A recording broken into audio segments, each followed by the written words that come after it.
घने जंगल के एक छोर पर बसा था एक सुंदर सा गांव अजबगढ़। उसी गांव में रहता था योगेश। योगेश बढ़ाई का काम करता था। उसके दो बच्चे थे, एक लड़का पिंटू और एक लड़की पिंकी। पिंटू और पिंकी की माँ बचपन में ही चल बसी थी। वो दोनों अपनी माँ को बहुत याद करते थे और अक्सर माँ की याद में उदास हो जाया करते थे। पिंकी, अगर माँ होती तो हमें कितना प्यार करती। हाँ भैया, मुझे भी माँ की बहुत याद आती है। उनकी ये बातें उनके पिता सुन रहे थे। बच्चों की उदासी दूर करने के लिए उनके पिता ने दूसरी शादी कर ली। पिंटू और पिंकी नई माँ को पाकर बहुत खुश हुए, लेकिन उनकी सौतेली माँ गायत्री उन्हें देखकर खुश नहीं हुई।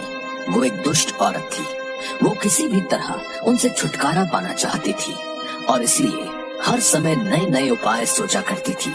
वो रोज अपने पति से पिंटू और पिंकी की शिकायतें करती ताकि वो उनसे नाराज हो जाए। अरे पिंटू के पापा, आपको पता है आज पिंटू और पिंकी पूरा दिन खेलते रहे और इन्होंने मेरी बात नहीं मानी और मुझे उल्टा जवाब भी दिया। लेकिन ऐसा हुआ नहीं। योगेश पिंटू और पिंकी से बहुत प्यार करता था, इसलिए वो उन्हें प्यार से समझाता कि वे अपनी माँ को परेशान न करें और उसे किसी प्रकार की शिकायत का मौका न दें। पिंटू और पिंकी भी पिता की बात मान अपनी सौतेली माँ को खुश करने की कोशिश किया करते, लेकिन वो तो किसी भी तरह बस उन दोनों से छुटकारा पाना चाहती थी। एक बार उनके गांव में सूखा पड़ गया। लोग खाने को मोहताज हो गए। इस स्थिति में सौतेली माँ पिंटू और पिंकी से और ज्यादा चिढ़ने लगी। उन्हें खिलाना पिलाना उसे आफत लगने लगा। एक रात वो अपने पति से बोली, गांव में सूखा पड़ा है, खाने के लाले पड़े हैं। ऐसे में हम पिंटू और पिंकी को अपने साथ नहीं रख सकते। हमें उन्हें जंगल में छोड़ आना चाहिए।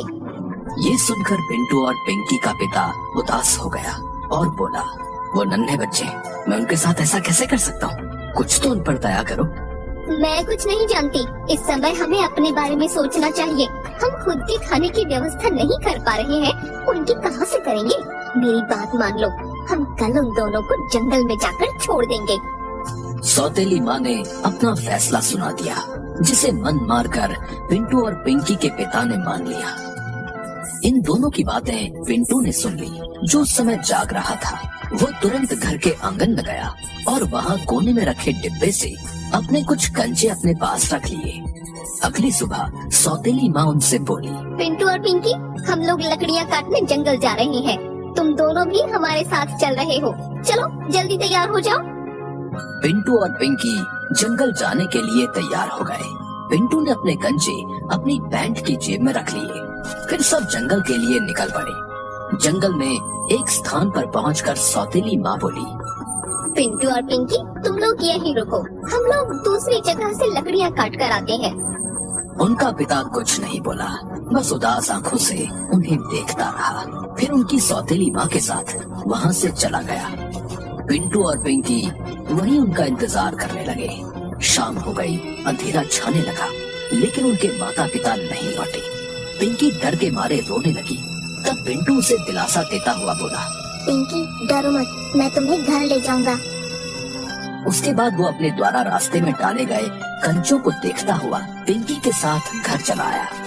जब उनके पिता ने दोनों को देखा तो दौड़कर उनके पास गया और उन्हें गले लगा लिया।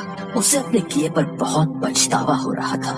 वो बोला, मेरे बच्चों, मुझे माफ कर दो, मुझसे बहुत बड़ी गलती हो गई। आइंदा से मैं तुम लोगों को कभी खुद से दूर नहीं करूंगा। पिंटू और पिंकी को वापस घर आया देख सौतेली माँ नाराज हो गई। वो दूसरे मौके का इंतजार करने लगी।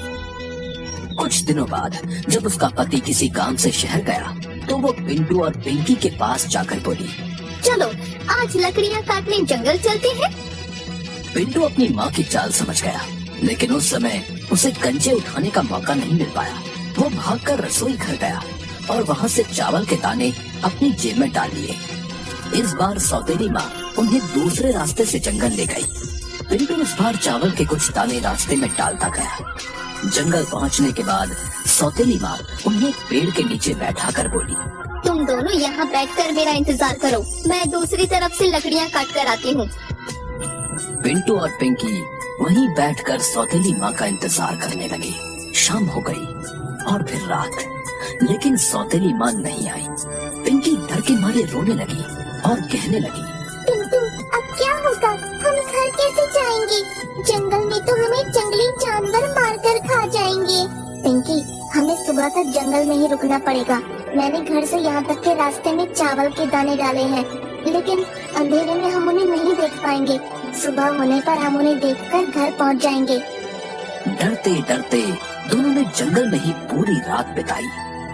सुबह होने पर वे घर के लिए निकले, लेकिन पिंटू ने जो चावल के दाने रास्ते में डाले थे वे चिड़िया और गिलहरी खा गई थी। इस कारण दोनों जंगल में भटक गए। भटकते भटकते वो एक स्थान पर पहुँचे जहाँ उन्हें एक खूबसूरत चॉकलेट घर दिखाई पड़ा। वो घर ब्रेड, केक, चॉकलेट और मिठाइयों से बना हुआ था। उसमें ढेर सारी कैंडी और चॉकलेट, टॉफी भी लगी हुई थी। दोनों की भूख जाग गई। दोनों उस घर के पास गए और चॉकलेट, केक वगैरह वगैरह खाने लगे। तभी एक बूढ़ी औरत वहाँ आई।